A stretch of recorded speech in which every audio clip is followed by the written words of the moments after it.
अस्सलामुअलैकुम जी। तो कैसे हैं आप सब लोग? अल्हम्दुलिल्लाह मैं भी बिल्कुल ठीक हूँ। और जी आज हमारे किचन में बनने वाले हैं मज़ेदार डबल फ्राइड ब्लैक चने, जो कि बहुत मज़ेदार रेसिपी है। और चने जी झटपट बन जाती है। चने मैंने बॉईल कर लिए थे और उसके लिए मैंने ले ली मैंने एक अदद प्याज ले ली और उसको मैंने बारीक फाइनली चॉप कर लिया। और आधी मैंने 1-2 टेबल स्पून ऑयल में मैंने फ्राई कर ली। और एक मैंने दरमियाना जो है टमाटर ले लिया।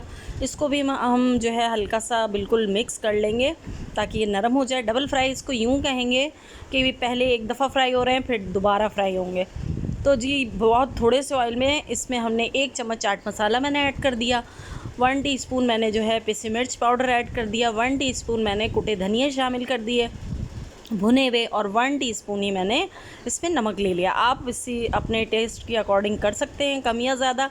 और जी इसको कर लेंगे हम बहुत अच्छी तरह फ्राई। और ये हमने इसमें छोले ऐड कर दिए, चने। और मज़ेदार जो है ये शक्ल से तो माशाल्लाह माशाल्लाह आ चुके। सबका ही माशाल्लाह रोज़ा था तो ये बेटे की फरमाइश थी कि ये काले छोले चने बनाएं। तो बस अब जो हमने आधा टमाटर जो रोका था वो भी इसको ऐड कर देंगे। तो ये डबल फ्राई होने लगा है। और ये इसमें प्याज भी हमने ऐड कर दी। और इसमें जाएंगी 5-6 रफली जो है मैंने हरी मिर्च मोटी वाली ऐड कर दी थी कट करके। और इससे भी बहुत अच्छा लुक आ जाता है। और एक गट्ठी जो है तकरीबन आधी मैंने हरा धनिया की ले ली। और इसको बस हल्का सा चम्मच चला देंगे और इसको मिला लेंगे। मिक्स करने के बाद इसको ज़्यादा नहीं पकाएंगे क्योंकि फिर ये पानी छोड़ देता है और चने हमारे गीले गीले से हो जाते हैं। और बस ये हो गए डन और हमने फ्लेम कर दिया बंद।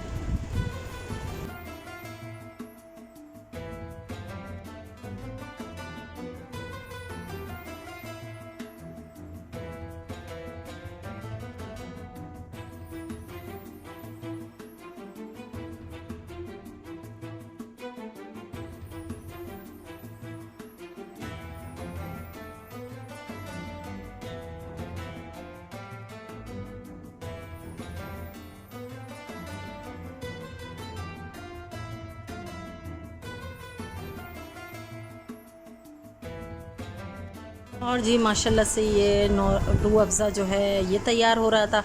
रूह अफ़ज़ा जो है छाँट के जो है ये नाम रखा गया है। वाकई ये रूह को अफ़ज़ा कर देता है। और इसके आगे कोई सा ड्रिंक जो है कोई भी ड्रिंक मज़े की नहीं लगती। और बस ये बच्चों की फरमाइश पे जो है कभी कभार मौसम्बी का टैंग बन जाता है। और इसके अलावा हमारे बच्चे और हम दोनों भी जो है नहीं पसंद करते, वही मज़े के लगते हैं। और जी आज है दूसरी रेसिपी जो है चीज़ बॉल की बन रही है। चिकन पोटैटो चीज़ बॉल जो कि बहुत मज़ेदार बनते हैं। इसकी रेसिपी भी अपलोड है। और थोड़ा सा मैंने जो है इसको डिफरेंट किया है। तो टाइम कम होने की वजह से जो है मैंने इसको एक ही जगह बॉईल कर लिया था। और इन दोनों चीज़ों को अच्छी तरह मैं कर लूँगी मैश। और मैश करने के बाद इसमें मैंने जो है हरी मिर्चें और हरा धनिया, काली मिर्चें और नमक ये ऐड कर लिया था। आप ऑप्शनल है, आप चाहें तो इसमें जो है मिर्ची भी ऐड कर सकते हैं, रेड चिली फ्लेक्स वगैरह। मगर मैंने नहीं की थी क्योंकि बच्चे बिल्कुल सादा ही पसंद करते हैं ये।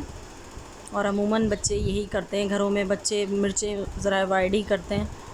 और ये बस मिक्स करके अच्छे से मैंने खूब ज़बरदस्त इसको मिक्स करके और मैंने बॉल बना ली थी और अंदर चीज़ भर दी थी। और बहुत मज़ेदार ये तैयार हुए थे।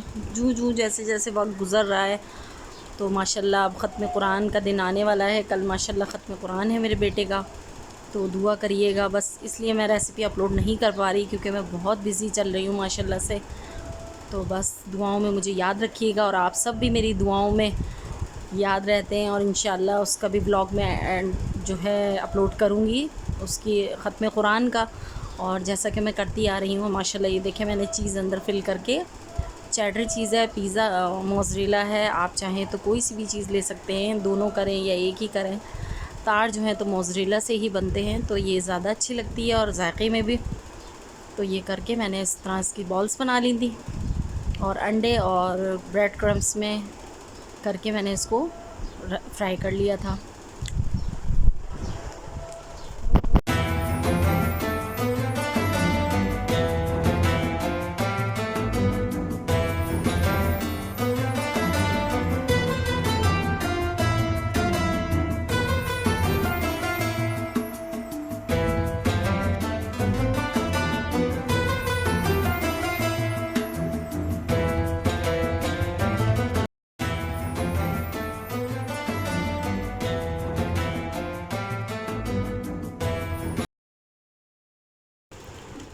और जी ये देखें माशाल्लाह से इतने ज़बरदस्त जो है इसका तार बने हैं और इसको बनाएं, ट्राई करें और मज़ेदार रेसिपीज़ जो हैं तो वो आपके लिए हाज़िर है।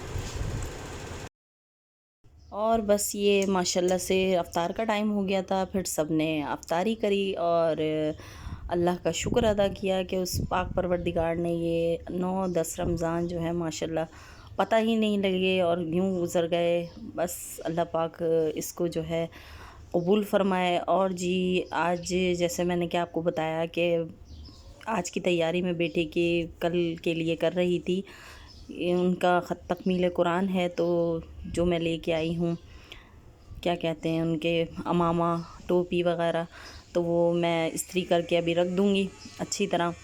और ये भी सादत अल्लाह पाक किसी किसी को नसीब फ़रमाते हैं, तो उसके लिए आज मैं गई थी रोज़े से फ़ौरन खुलते ही और मैं ये लेके आई थी। ये माशाल्लाह से उनके साइज़ की टोपी लाई थी बेटे की, क्योंकि वो तो गए हुए थे कोचिंग, और ये ले आई थी। मैंने सोचा भी नहीं था, पहले का था उसका मामा जब उसने माशाल्लाह ख़त्म कुरान किया था तकमील कुरान, तो जब का छोटा हो गया था। अब माशाल्लाह ज़ाहिर है बड़े हो रहे हैं तो सर भी बड़ा हुआ है, साइज़ भी बड़ा हुआ है, तो फिर मैं ये लेके आई थी। इसका अमामा कॉटन लॉन कपड़ा होता है ये बिल्कुल, और इसको तय करके मैंने जो है इसकी भी यूट्यूब पे मैंने देखा इसका, मैंने कहा देखती हूँ, क्योंकि कभी भी मैंने बनाया नहीं अमामा, सुना ही था बेटा बनाता था। फिर ये मैंने पकड़ के इसको तय करा, फ़ोल्ड करा 4 लेयर्स में इसको, फिर पता चला ये और जो है पतला होगा, फिर मैंने इसको 6 लेयर में किया और इस तरह करके मैंने इसको पूरा जो है लंबा सा फ़ोल्ड कर लिया। और करने के बाद मैंने इसको अच्छी तरह जो है इस्त्री से इसको बिठा दिया, ताकि ये खूब एक अच्छा सा जो है तो ये अमामा बन जाए। माशाल्लाह आप सोच नहीं सकते आज के दिन की जो मेरी फ़ीलिंग्स थी कल के लिए, यानी कल नेक्स्ट डे के लिए। मेरी ईद तो यही होती है, मैं आपको पहले भी बता चुकी हूँ कि मुझे अब ईदों का कोई ख़ास शौक़ नहीं रहा, तो माशाल्लाह से यही मेरी ईद होती है कि मेरा बेटा तरावी पढ़े और मैं पीछे पढ़ूँ और वो पढ़ाए, और माशाल्लाह से जो है उसकी जिस दिन तकमील कुरान हो बस वो दिन हम मियाँ बीवी का ईद का दिन होता है। माशाल्लाह माशाल्लाह, अल्लाह पाक सबको ये सादत नसीब फ़रमाए, सबके लिए जो है तो ये ऐसी नेक स्वाले औलाद दे। और ये माशाल्लाह नेक्स्ट डे आ गया था और ये मैं इनके बाल के देख रही थी, मैंने कहा माशाल्लाह से कुर्सी पे बैठो भाई, माशाल्लाह बहुत लंबे हो रहे हो। तो ये मैं बांध रही थी माशाल्लाह अमामा, मैंने देखा था और आप सोच नहीं सकते मेरी जो फीलिंग्स थी, बस आंसू बहते जाते हैं और ये काम हो रहा होता है। बस अल्लाह पाक कबूल करे और सबकी ज़िंदगियों में जो है ये दिन लेके आए, सबके बेटों को ऐसे नेक स्वाले बनाए माशाल्लाह से।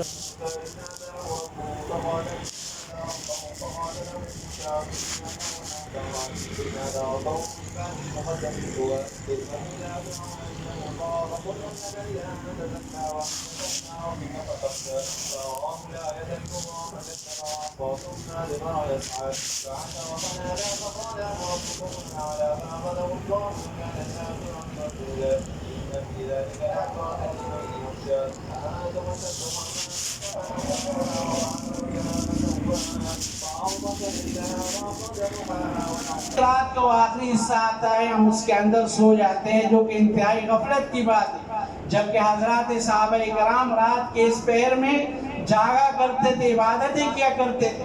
एक सहाबी रसूल सल्लल्लाहु अलैहि वसल्लम रात के तहज्जुद के वक्त तिलावत फरमा रहे थे और तिलावत करते करते वो अपनी आवाज़, उनकी आवाज़ बुलंद हो जाती।